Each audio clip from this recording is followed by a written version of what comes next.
Hello, good morning. तो आज हम डेप्रिसिएशन न्यू टॉपिक स्टार्ट कर रहे हैं कि डेप्रिसिएशन क्या होता है। हम क्लास में ऑलरेडी डिस्कस कर चुके हैं कि डेप्रिसिएशन होता क्या है। डेप्रिसिएशन वही होता है जो असेट में वैल्यू, जो असेट की जो वैल्यू है वो क्या होती जाती है बच्चे, कम होती जाती है ना। वही होता है डेप्रिसिएशन।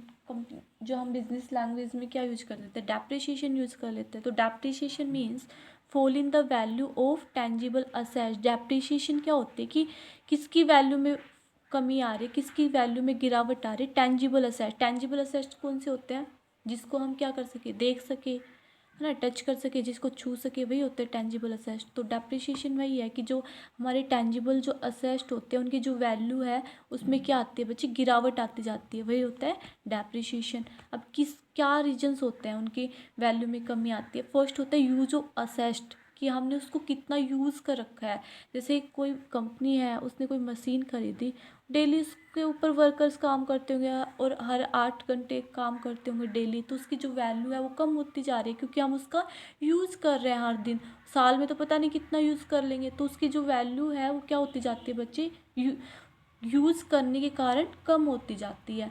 तो वही है यूज ऑफ असेट। सेकंड क्या है, अफ्लैक्स ऑफ टाइम। अफ्लैक्स मीन्स क्या, कितना टाइम बीत चुका है ना। तो फ्लैक्स ऑफ टाइम कि कितना टाइम उस चीज़ को खरीदे हुए को बीचता, हम उसको यूज़ भी ना करें। जैसे आज हमने क्या लिया, बाइक खरीदी, हम उसको चला नहीं रहे हैं, ठीक है, पर फिर भी 2 या 3 साल में उसको बेचेंगे, उसका क्योंकि उसके न्यू मॉडल्स आ चुके होंगे तो उसको बेचेंगे, तो उसकी जो वैल्यू है वो क्या हो जाती है, अपने आप कम हो जाती है। तो वो कौन सा है, अ फ्लैक्स ऑफ टाइम, कि उसको बिना यूज़ किए उस जो उसकी वैल्यू में क्या आ जाते, गिरावट आ जाती है। क्यों, क्योंकि उसको परचेज किया हमने बहुत सारे साल हो चुके हैं, उसके जो मॉडल है वो बहुत ज़्यादा पुराना हो चुका है।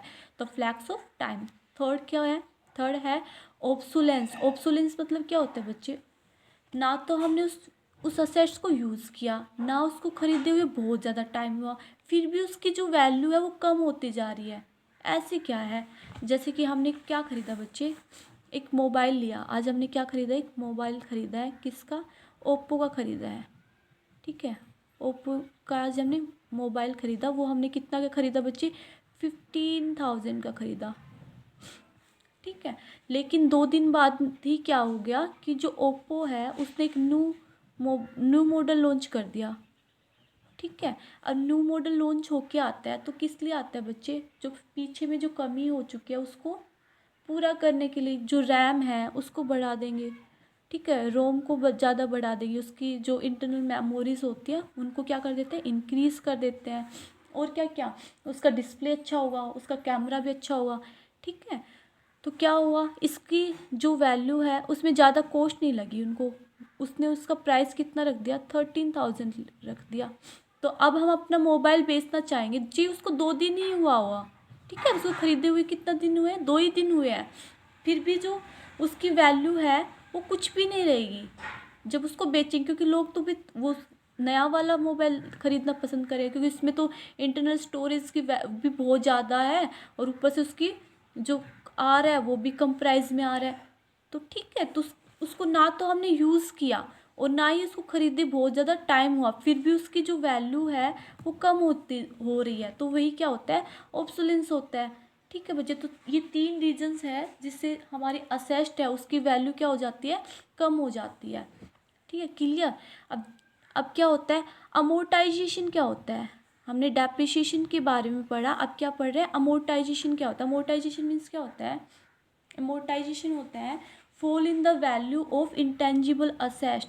जो हमारी इंटेंजिबल असेस्ट होती है उनकी जो वैल्यू है वो उसमें क्या आ जाए, गिरावट आ जाए। इंटेंजिबल असेस्ट कौन सी होती है बच्चे, जैसे गुडविल हो गई है ना, कंपनी की गुडविल जो बनाई जाती है। गुडविल क्या होती है, गुडविल जैसे कि गुडविल तो वही है, जैसे फेसबुक है, फेसबुक का नाम इतना फेमस है कि अब उसने क्या कर लिया, इंस्टाग्राम को भी खरीद लिया, खरीदा है ना, तो लोग इंस्टाग्राम, मतलब इंस्टाग्राम ये लोकल चीज़ें आएंगी चली जाएंगी, लेकिन जो फेसबुक है वो हमेशा रहेगी, क्योंकि उसने फेसबुक ने अपनी जो इमेज बनाई हुई है लोगों के सामने बनाई इस टाइप से रखी, क्योंकि जो उसका चलेगा टाइम पीरियड वो बहुत लंबे समय तक चलेगा, वही क्या होती है, उसकी गुडविल होती है, ठीक है। उसने जो रेपुटेशन बनाई उसको अब रेपुटेशन को थोड़ा ना हम टच कर सकते ना उसको देख सकते, पर फिर भी होती है, तो ठीक है।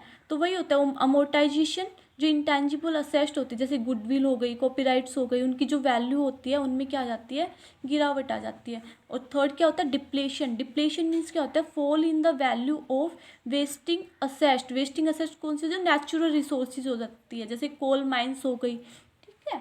तो डिप्लेशन क्या होता है, जो नेचुरल रिसोर्सेज होते हैं उनमें क्या आ जाना, उसकी जो वैल्यू है उसमें गिरावट आ जाना, तो वही क्या होता है, डिप्लेशन होता है। तो तीनों मीनिंग क्लियर है। डेप्रिसिएशन जो टेंजिबल असेस्ट की वैल्यू है उसमें गिरावट आ रही है, ठीक है। अमोर्टाइजेशन मीन जो इंटेंजिबल असेस्ट है उनकी वैल्यू में गिरावट आ रही है। और डिप्लेशन मीन्स क्या होता है, जो नेचुरल रिसोर्सेज होते हैं उनकी वैल्यू में गिरावट आती है।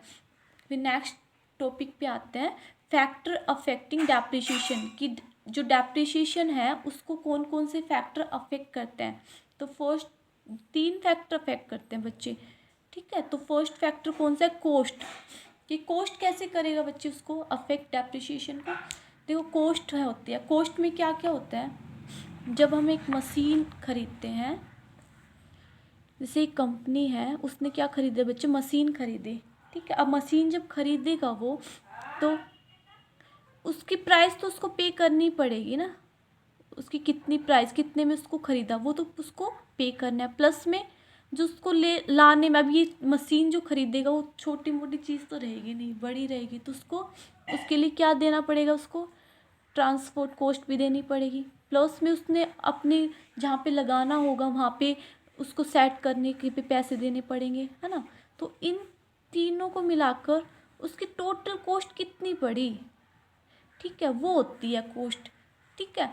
अब जिसकी ज़्यादा कॉस्ट होगी वो ज़्यादा, अगर उसको बेचना चाहेगा तो ज़्यादा प्राइस लेगा ना, और जिसकी कॉस्ट कम आई होगी, ठीक है, जिसको सेटअप वेटअप करने में उसका ट्रांसपोर्ट कॉस्ट कम आई होगी, वो कम कॉस्ट लेगा, वो कम वैल्यू उसकी चार्ज करेगा बाद में, है ना। तो वही है कि कॉस्ट उसको अफेक्ट करेगी, ठीक है। सेकंड क्या है, estimated residual. Residual means scrap value. ये क्या है, एस्टिमेट कर लेना किसी चीज़ का कि जिसकी वैल्यू कितनी रहने वाली है। जैसे कि आज मैंने क्या खरीदा बच्चे, एस्टिमेटेड रेजिड्यूल स्क्रैप वैल्यू। ये ERS क्या होता है, देखो ERS क्या होता है, एस्टिमेटेड रेजिड्यूल वैल्यू, ठीक है। ये क्या होता है बच्चे, जैसे आज मैंने क्या मोबाइल खरीदा, ठीक है, मोबाइल खरीदा, ठीक है। आज मैंने कितने का खरीदा, 20,000 रुपये का मोबाइल खरीदा, ठीक है। तो अभी एस्टिमेट कर लेना कि इसकी जो इन फ्यूचर में इसकी वैल्यू कितनी रहने वाली है। इन फ्यूचर जैसे मैंने आज ही कर लिया कि जो इसकी वैल्यू रहेगी वो कितनी रहेगी जब मैं बेचूंगा। तो इसकी जैसे आज से मैं इसको, आज मतलब मोबाइल मैंने ले लिया और मैं क्या सोच रही हूँ कि इसको मैं 3 साल बाद बेचूंगा, ठीक है। 3 साल बाद ही मैं इस नया मोबाइल लूँगा और उसकी जो वैल्यू होगा, चलो कोई नहीं, मैं 5,000 में इसको दे दूँगा, ठीक है। तो आज ही एस्टिमेट कर लेना कि जो आज मैंने जो मोबाइल ख़रीदा है उसकी इन फ्यूचर वैल्यू कितनी होगी, उसको मैं कितने में बेच पाऊँगा, वही होता है एस्टिमेटेड रेजिड्यूल, ठीक है। अब ये स्टार मार्क्स कर लो, ये क्या होता है, ये होता है डेप्रिशिएबल अमाउंट। डेप्रिशिएबल अमाउंट क्या हो गई बच्चे, जो कॉस्ट, ठीक है, कॉस्ट जो हमारा टोटल जो कॉस्ट आई एक मशीन को स्टेबलाइज करने की, और हमने जो एस्टिमेट कर लिया कि हम जब इस चीज़ को बेचेंगे, ठीक है, इस मशीन को जब हम बेचेंगे, ठीक है, उसको इसमें से क्या कर दो, माइनस कर दो, तो वो क्या होती है, डेप्रिशिएबल अमाउंट आ जाएगी, ठीक है।